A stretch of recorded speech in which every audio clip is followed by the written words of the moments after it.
Okay, if the sun's energy is high enough, it causes ocean water here to evaporate, where it goes from the state of being liquid to a gas entering the atmosphere. It looks like a convection cycle, as the cooler air will then warm and start to rise, and then it cools and condenses to form a cloud. After forming a cloud, this is where all my clouds, there's several other clouds here where they all are clustering together. As the sun's heat is more and more, there are several other clouds where they're cooling and condensing into clouds. And there are arrows causing the clouds to swirl because, as the Coriolis effect says, the air is moving because of the earth rotating, which means where the wind is surrounding, it starts to increase and the clouds start to swirl. And if the wind starts to swirl more than 74 miles an hour, it becomes a hurricane. As we know, as the wind is circling around, we have a hurricane.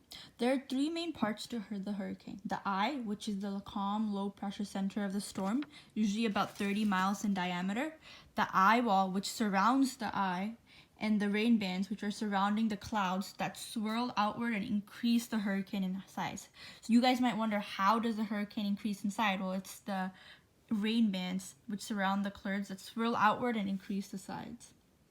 Inside the hurricane, there is warm and humid air circles inward around the eye. It speeds up as it approaches the center. And once the spinning air reaches the top of the eye wall, it sinks 20 to 40 feet into the hurricane's eye, warming it and suppressing clouds and wind. The destructive winds of a hurricane are created by swats of air spinning both counterclockwise and up.